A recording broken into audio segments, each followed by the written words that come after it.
O Brasil é um país de muitas vozes, algumas sussurram no escuro.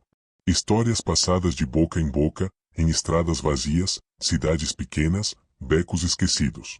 Relatos que ninguém consegue provar, mas também ninguém consegue esquecer.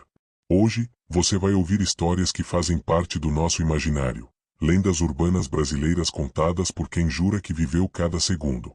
Apague a luz. Aumente o volume. E prepare-se, porque depois desse vídeo, algumas noites nunca mais serão as mesmas. Relato 1. A estrada que não existe nos mapas. Eu nunca fui de acreditar em lendas. Sempre achei que eram histórias criadas para assustar gente cansada, bêbada ou impressionável. Até a noite em que entrei numa estrada que simplesmente não existia. Eu trabalhava viajando entre cidades pequenas do interior de Minas. Estradas secundárias, atalhos de terra, rotas que só quem mora ali conhece. Naquela noite, o GPS perdeu o sinal perto de uma serra. A neblina começou a descer pesada, cobrindo tudo como um pano molhado. Foi então que vi a placa. Ela estava torta, enferrujada, quase engolida pelo mato. Não tinha nome de cidade. Só uma frase pintada em letras pretas, grossas, quase rabiscadas. Siga em frente. Não olhe para trás.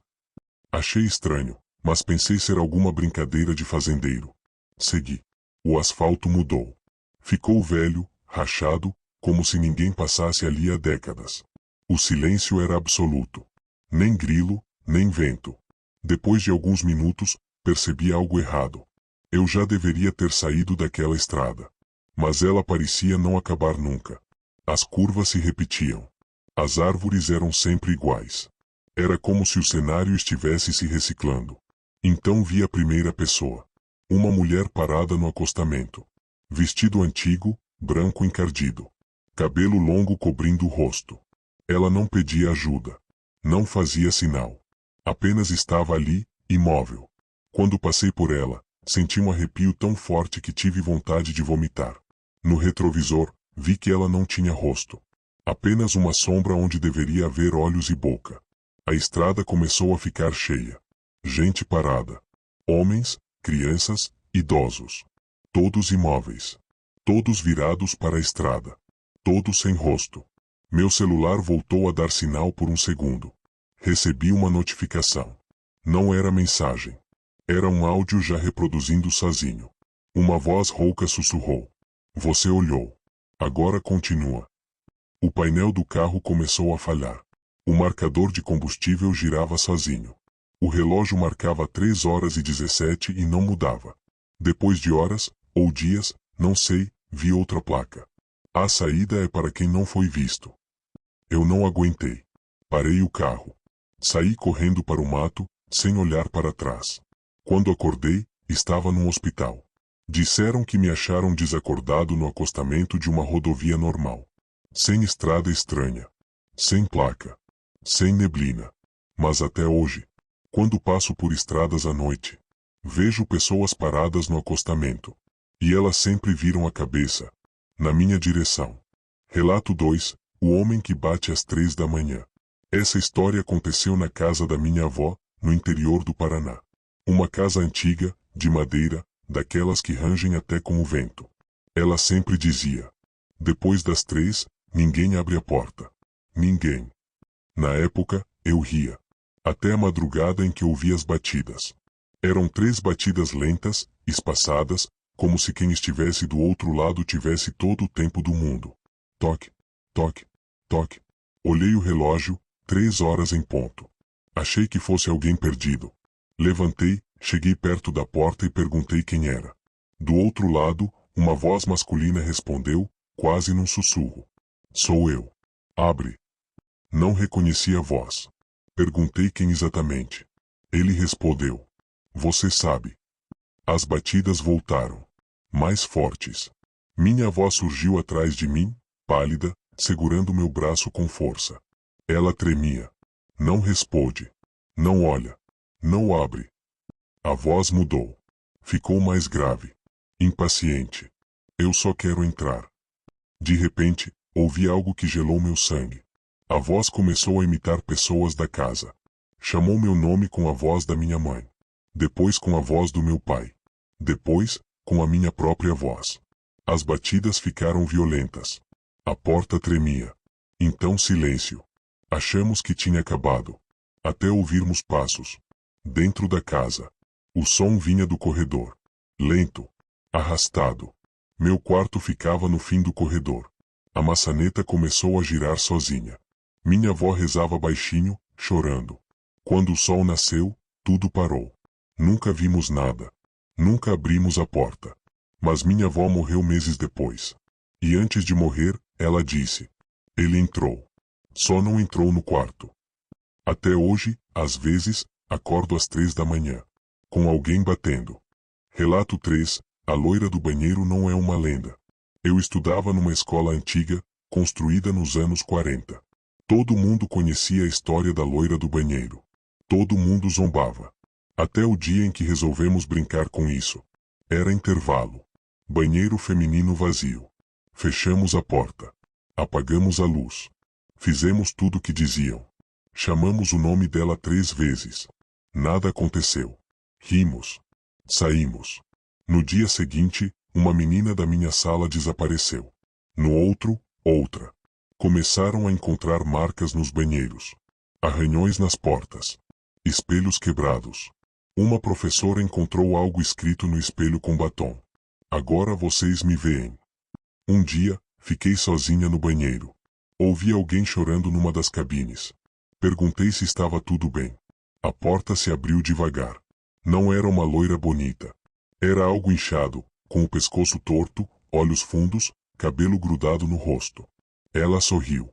E eu vi que não tinha língua. Desmaiei. A escola fechou anos depois. Oficialmente, por falta de alunos. Mas quem estudou lá sabe. Ela nunca foi brincadeira. Relato 4. O áudio que não era para ter sido ouvido. Eu nunca contei isso para ninguém de forma completa.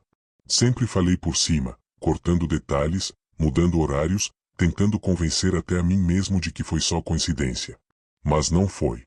Tudo começou quando eu trabalhava como porteiro noturno de um prédio antigo no centro de São Paulo. Prédio velho mesmo.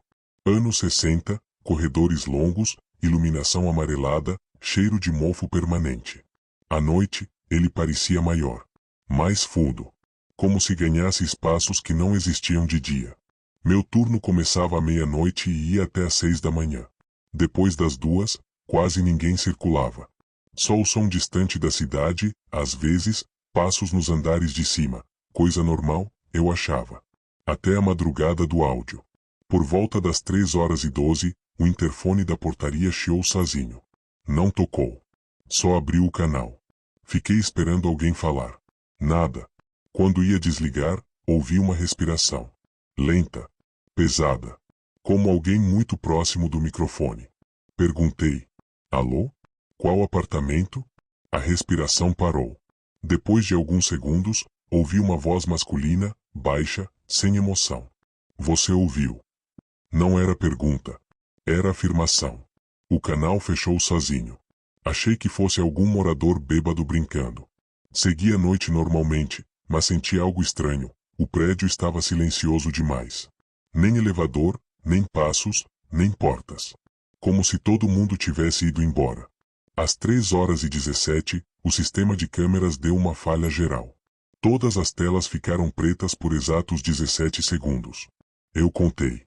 Não sei porquê, só contei. Quando as imagens voltaram, uma das câmeras mostrava algo errado. O corredor do subsolo 2, área que quase ninguém acessava, estava com a luz acesa. Eu tinha certeza de que aquela luz estava queimada há meses. E tinha alguém parado lá. Um homem. De costas. Muito alto. Magro demais. Ele não se mexia. Não parecia respirar. Só ocupava o espaço. Peguei o rádio e chamei. Tem alguém no subsolo? O rádio respondeu com estática. Então ouvi o mesmo chiado do interfone atrás de mim. Ele ligou sozinho. A voz voltou, agora mais próxima. Você não devia ter ouvido. As luzes da portaria piscaram. A câmera do subsolo aproximou a imagem sozinha, como se alguém estivesse dando zoom manualmente. O homem virou a cabeça. O rosto dele não fazia sentido. Os olhos estavam em alturas diferentes. A boca parecia rasgada demais, indo quase até as orelhas. Mas o pior era que ele sorria, mesmo sem expressão. De repente, todas as câmeras começaram a mostrar o mesmo corredor. Como se o prédio inteiro tivesse se transformado naquele único espaço. E então, o áudio começou a tocar.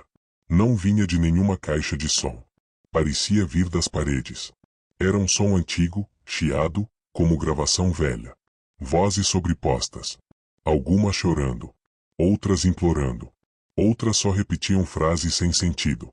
No meio disso tudo, reconheci algo. Minha voz. Era eu, dizendo: alguém tá aí? Eu ouvi alguma coisa. Tem alguém aqui comigo? Frases que eu ainda não tinha dito. O rádio caiu da minha mão. Minhas pernas não respondiam. O sorriso do homem na câmera se abriu ainda mais. Então ele falou. Não pelo interfone. Não pelas câmeras. Atrás de mim. Agora você também está gravado. Senti um hálito frio no meu pescoço. Um cheiro de coisa velha, de quarto fechado, de mofo e ferrugem. Não tive coragem de virar. Desmaiei. Quando acordei, era manhã. Eu estava sozinho na portaria. As câmeras normais. Nenhum registro de falha. Nenhum log de áudio. Pedi demissão naquele mesmo dia. Meses depois, conversando com outro ex-porteiro, descobri algo pior. Todos que trabalharam naquele turno depois das 3 da manhã ouviram o áudio. Alguns enlouqueceram. Alguns desapareceram. Outros se mataram. Eu achei que tinha escapado. Até semana passada. Meu celular tocou às 3h17 da manhã. Número desconhecido. Não atendi. Mas o áudio foi enviado automaticamente. Era uma gravação curta. Chiada. Com uma voz muito próxima do microfone, dizendo: você ouviu de novo. Desde então, às vezes, quando coloco o celular perto do ouvido, ouço uma respiração. E eu sei. Ele ainda está gravando. Relato 5. Quem responde quando ninguém chama? Existe uma regra não escrita em muitas cidades do interior do Brasil. Se alguém chamar seu nome à noite, e você estiver sozinho, não responda. Não importa se a voz parecer conhecida. Não importa se parecer urgente. Não importa se vier de dentro da sua própria casa. Eu aprendi isso tarde demais. Na época, eu morava sozinho numa casa simples, nos arredores de uma cidade pequena do interior da Bahia. Lugar silencioso demais à noite. Ruas quase sem iluminação, poucos vizinhos, muito mato em volta. Durante o dia, parecia tranquilo. À noite, parecia abandonado pelo mundo. A casa não era velha. Não tinha histórico. Nada que justificasse o que aconteceu. Tudo começou de forma tão sutil que, por muito tempo, eu achei que era coisa da minha cabeça. Na primeira noite, ouvi meu nome sendo chamado bem baixo. Quase um sussurro. Marcos. Eu estava deitado, quase dormindo. Achei que tivesse sonhado. Na segunda noite, ouvi de novo. Mais claro. Vindo do quintal. Levantei, fui até a janela e olhei. Nada. Só o escuro, o mato se mexendo com o vento e aquele silêncio grosso, pesado. Na terceira noite, a voz veio de dentro da casa. Do corredor. Marcos. Levantei num pulo. Acendi todas as luzes. Vasculhei cada cômodo. Nada fora do lugar. Nenhuma porta aberta. Nenhuma janela mexida. Tentei racionalizar. Estresse. Cansaço. Solidão. Mas na quarta noite, a voz errou meu nome. Marcos. Ela parecia estar aprendendo. Naquela noite, senti algo diferente. A casa parecia maior por dentro. O corredor parecia mais longo. As sombras não batiam com as lâmpadas. E tinha uma sensação constante de estar sendo observado, não de um ponto específico, mas de todos ao mesmo tempo. Na quinta noite, ouvi passos. Não eram meus. Não vinham de fora. Vinham do forro da casa. Passos lentos, arrastados, indo e voltando, como se alguém andasse em círculos logo acima da minha cabeça. Peguei uma vassoura e bati no teto. Tem alguém aí? O silêncio veio logo depois. Mas então, ouvi algo que fez meu estômago gelar. A voz respondeu, do teto. Tem. Naquele momento, percebi que a voz não tinha emoção nenhuma. Não era agressiva. Não era assustadora no tom. Era vazia. Como se estivesse apenas repetindo sons sem entender o que significavam. Passei o resto da noite acordado, sentado na sala, com todas as luzes acesas. Às 3h33 da manhã, ouvi a voz de novo. Agora perfeitamente igual à minha. Marcos, vem aqui. Ela vinha do meu quarto. Eu não fui. Na manhã seguinte, encontrei marcas no chão do corredor. Marcas de algo que tinha sido arrastado. Como unhas longas raspando o piso. Comecei a perguntar discretamente aos vizinhos se já tinham ouvido algo estranho naquela região. Uma senhora me olhou com pena e disse: "Ele tá te chamando, né?" Perguntei quem. Ela fez o sinal da cruz. Quem aprende o nome? Segundo ela, aquilo não era gente. Nem espírito como os de igreja. Era algo antigo, que vive onde tem silêncio demais e gente sozinha demais. Algo que responde vozes, aprende sons, e depois tenta ocupar o lugar de quem respondeu. Perguntei como isso começava. Ela respondeu: chamando. Perguntei como terminava. Ela demorou para responder. Com alguém atendendo. Naquela mesma noite, decidi dormir fora. Arrumei uma mochila e fui para a casa de um amigo. Avisei que ficaria alguns dias. Quando cheguei lá, por volta das 2 da manhã, recebi uma notificação no celular. Era uma chamada perdida, do meu próprio número. Minutos depois, um áudio foi enviado. Quando dei play, ouvi o som da minha casa. Reconheci o rangido do corredor. O barulho da janela do quarto. E então, minha voz, muito próxima do microfone, disse: "Pode voltar. Já aprendi." Nunca mais voltei naquela casa. Mas o pior não é isso. O pior é que, às vezes, quando estou sozinho, ouço alguém chamar meu nome. E a voz não vem de fora.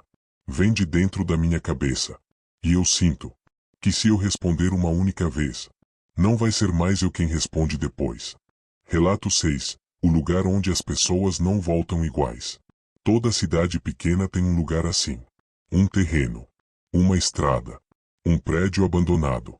Um ponto que todo mundo conhece, mas ninguém fala muito. Na minha cidade, era o antigo sanatório Santa Luzia. Oficialmente, ele foi fechado nos anos 80. Diziam que era por falta de verba. Extraoficialmente, todo mundo sabia que pacientes começaram a desaparecer. Não fugiam. Não morriam. Simplesmente, deixavam de existir nos registros. O sanatório ficava afastado, cercado por mata fechada. Um prédio enorme, cinza, com janelas altas e grades enferrujadas. Mesmo de longe, ele parecia errado. Como se estivesse sempre um pouco fora do tempo. Cresci ouvindo uma frase: "Quem entra lá, não sai igual." Eu ria. Até o dia em que entrei. Eu tinha 22 anos. Jovem, curioso, idiota. Fui com mais 2 amigos numa tarde de domingo. Queríamos explorar, gravar vídeos, provar que era só mais uma lenda de cidade pequena. O portão estava aberto. Isso já deveria ter sido o aviso. Lá dentro, o ar era pesado. Não quente. Pesado. Cada respiração parecia exigir esforço. O cheiro era uma mistura de mofo, ferrugem e algo levemente adocicado, como remédio velho. Os corredores eram longos demais. Mesmo sabendo que o prédio era grande, nada justificava aquele comprimento. As paredes tinham marcas de unhas. Algumas recentes demais. Começamos pelo térreo. Salas vazias. Maçãs enferrujadas. Armários abertos. Papéis espalhados pelo chão. Em uma parede, alguém tinha escrito com carvão: "Não é o prédio.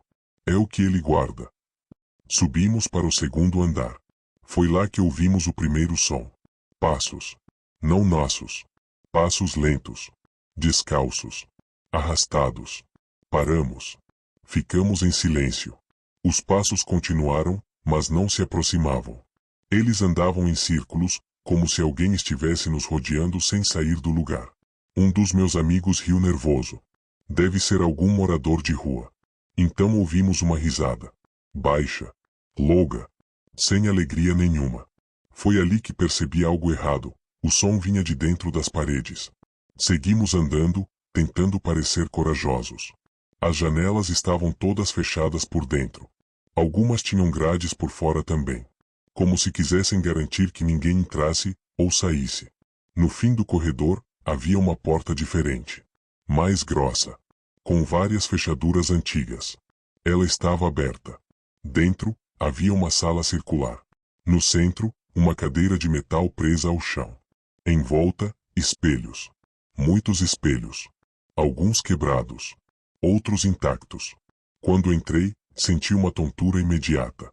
Meu reflexo nos espelhos parecia atrasado. Como se reagisse um segundo depois de mim. Um dos meus amigos disse: "Vocês estão sentindo isso?" Antes que respondêssemos, a porta se fechou sozinha. Tentamos abrir. Não se mexia. As luzes, que nem deveriam existir, acenderam sozinhas. Um tom amarelado, fraco. E então, ouvimos vozes. Não vinham de um ponto específico. Vinham de todos os espelhos ao mesmo tempo. Vozes sobrepostas, sussurrando nomes. Centenas de nomes. Alguns gritavam. Alguns imploravam. Alguns apenas repetiam frases sem sentido.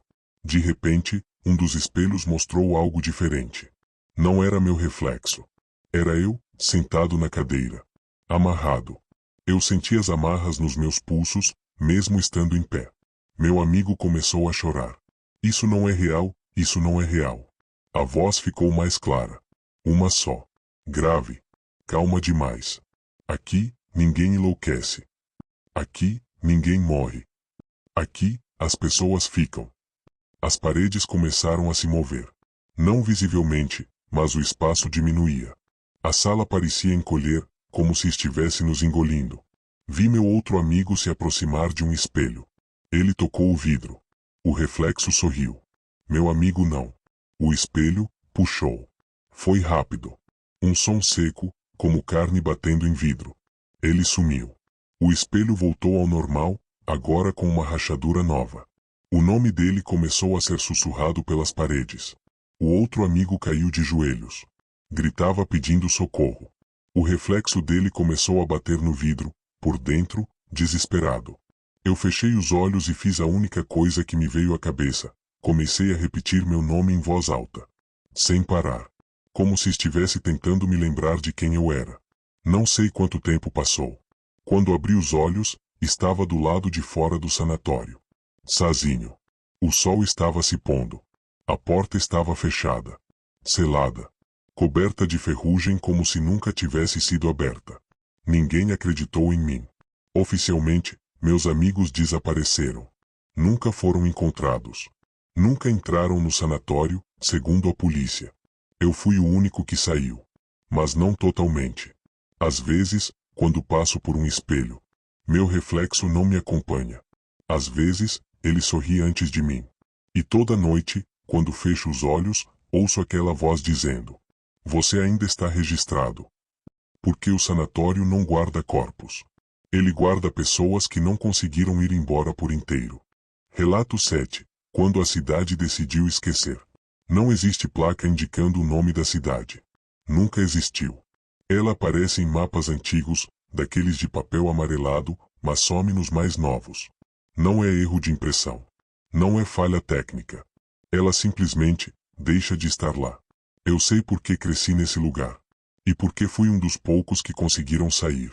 A cidade ficava no interior do Brasil, longe de rodovias grandes. Para chegar lá, era preciso pegar uma estrada de terra longa, cheia de curvas, onde o sinal de celular morria logo nos primeiros quilômetros. Quem entrava precisava querer entrar. Quem não queria, raramente chegava. Era pequena. Poucas ruas. Uma praça central.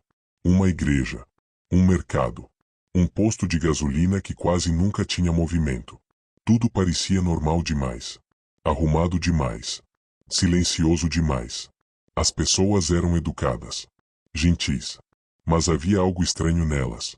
Ninguém falava do passado. Não existiam histórias antigas. Não existiam antigamente. Tudo era sempre agora. Se alguém perguntava há quanto tempo a padaria existia, a resposta era vaga. Se perguntava sobre antigos prefeitos, ninguém lembrava. Fotos antigas não existiam. Nenhuma. Eu achava isso normal, porque nasci lá. Minha mãe dizia: "Algumas coisas não precisam ser lembradas." Meu pai dizia: "O importante é ficar." Essa palavra era comum demais na cidade. Ficar. Você vai ficar por aqui, né? Fulano ficou. Ciclano tentou ir, mas não ficou fora muito tempo. Quando criança, lembro de ver pessoas indo embora. Arrumavam malas. Se despediam. Prometiam voltar para visitar. Nunca voltavam.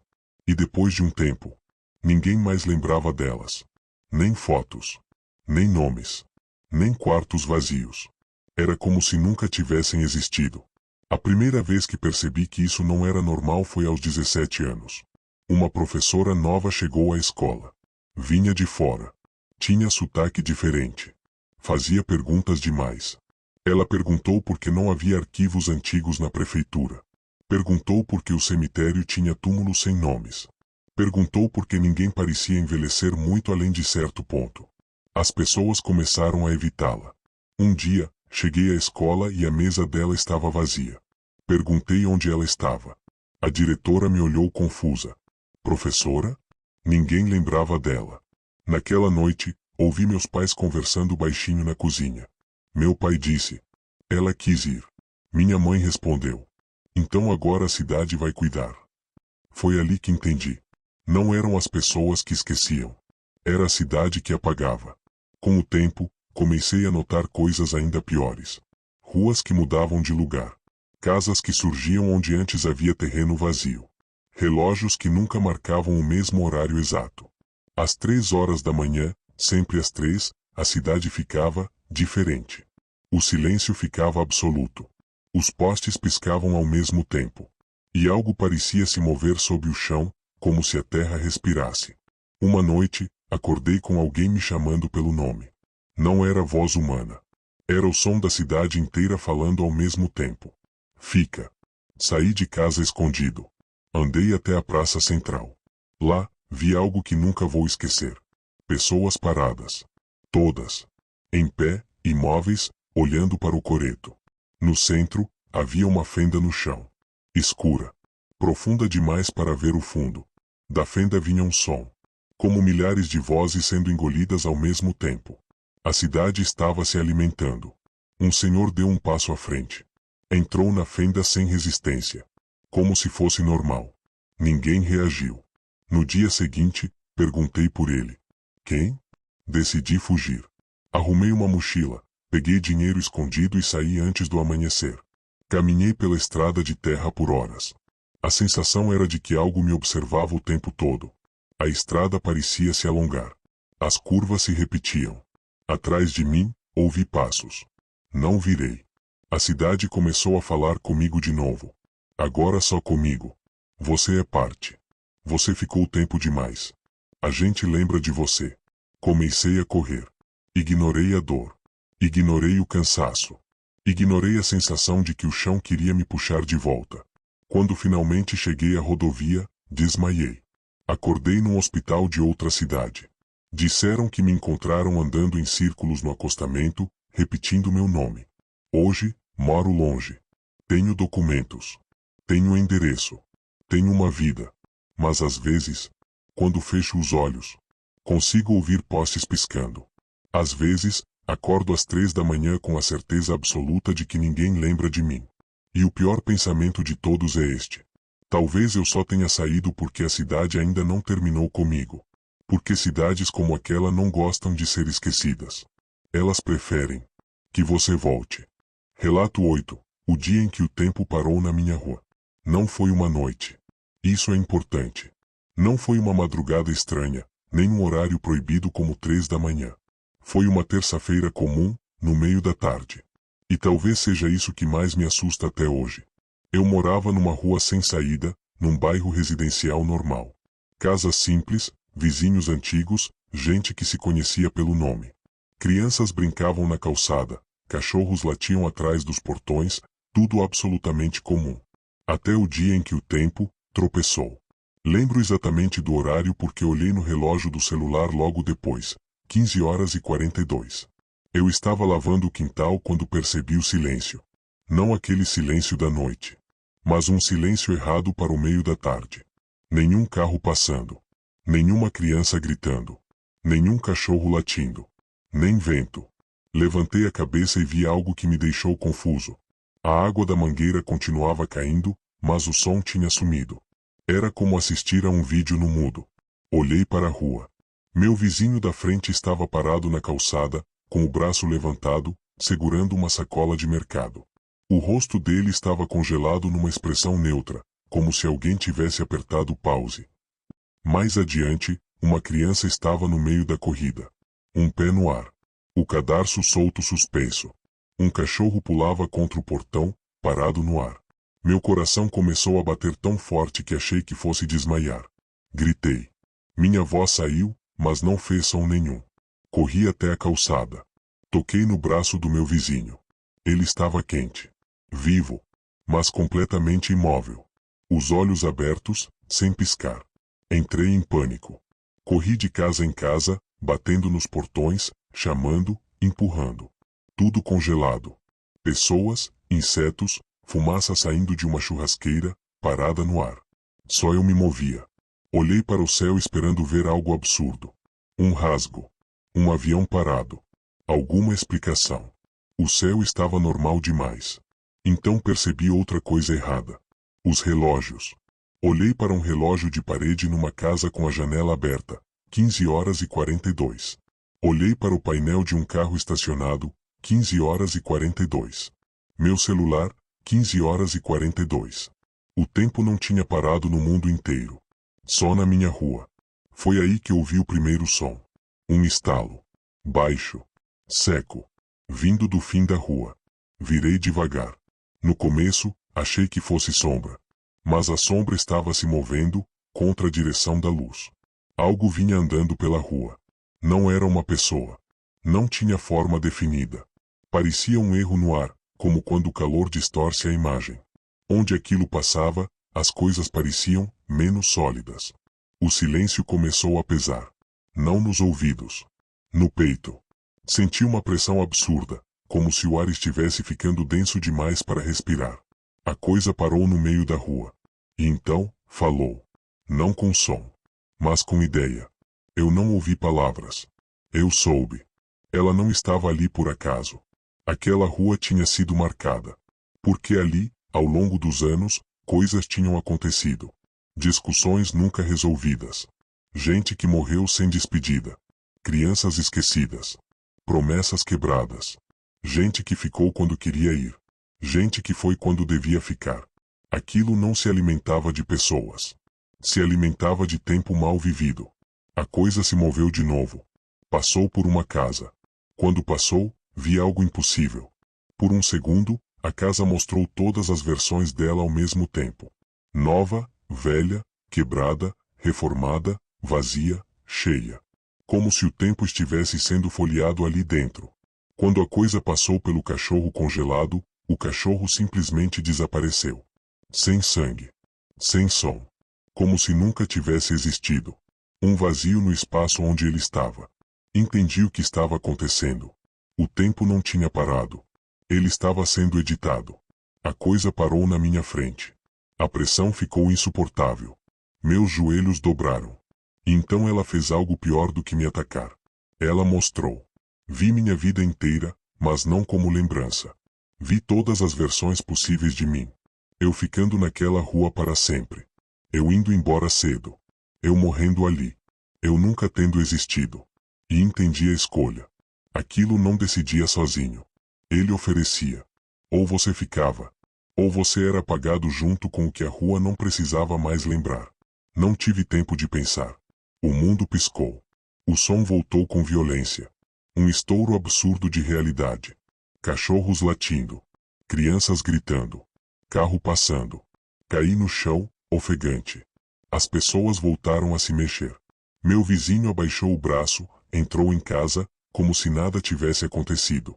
Olhei o relógio. 15h43. 1 minuto tinha passado. Naquela noite, percebi algo estranho. Uma casa no fim da rua estava vazia. Sempre esteve ocupada.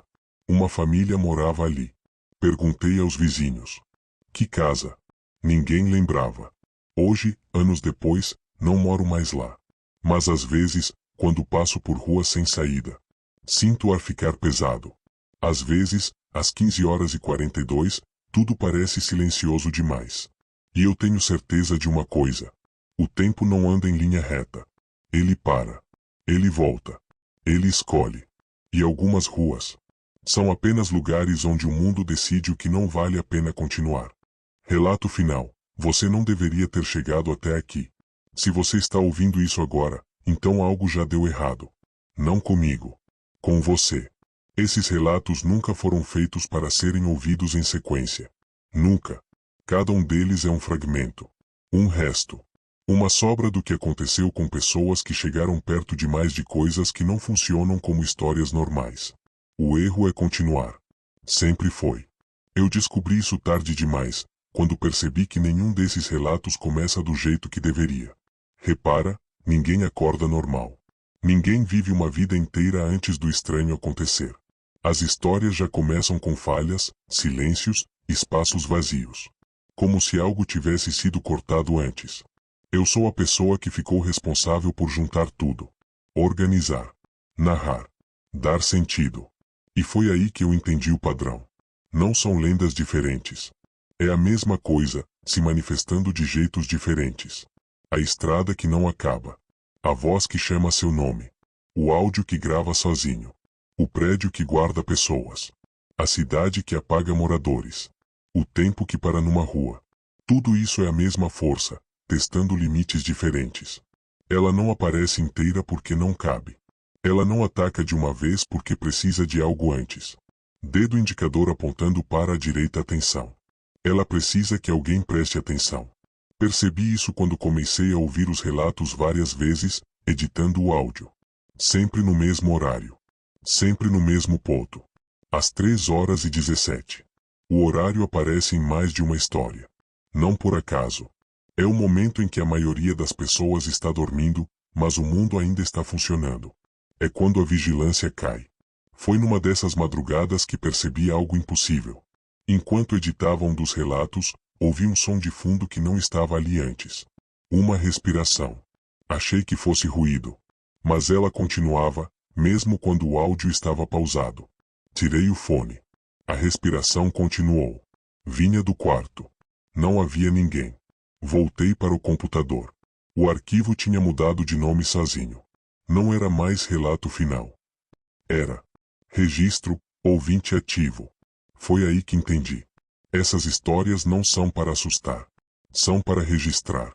Cada pessoa que ouve até o final deixa algo aqui. Um traço. Um eco. Uma atenção prolongada demais em coisas que não deveriam ser observadas por muito tempo. É por isso que os relatos falam tanto de vozes que chamam, de reflexos atrasados, de cidades que não querem ser esquecidas. Porque esquecer é uma forma de proteção. Continuar ouvindo é o convite. Talvez você tenha sentido algo estranho durante esse vídeo. Um silêncio pesado. A sensação de estar sendo observado. Um arrepio sem motivo. Talvez tenha olhado o relógio sem perceber. Talvez tenha ouvido seu nome, ou quase. Isso acontece quando a atenção passa do ponto certo. Porque agora você não é só ouvinte. Você virou parte da sequência. E aqui está a parte que ninguém conta. O último relato nunca é o mesmo. Ele muda dependendo de quem chega até aqui. Em alguns casos, a pessoa fecha o vídeo e esquece tudo em poucos dias. Em outros, começa a perceber repetições. Horários. Sons familiares demais. Em casos mais raros, a pessoa começa a lembrar de coisas que nunca viveu. Se você parar agora, isso tudo vira só uma história. Mas se você voltar, se ouvir de novo, se procurar padrões, então, mais cedo ou mais tarde, algo vai responder. E quando responder, não vai parecer estranho. Vai parecer familiar. Porque nada disso vem de fora. Vem dos lugares onde a atenção fica tempo demais parada. E agora que você chegou até aqui, a única pergunta que realmente importa é: dedo indicador apontando para a direita, você vai esquecer isso amanhã? Ou vai voltar para ouvir de novo? Porque algumas histórias só continuam quando alguém decide não deixá-las terminar. Não desligue ainda. Se você chegou até aqui, então ouviu mais do que deveria. Essas histórias não aparecem por acaso.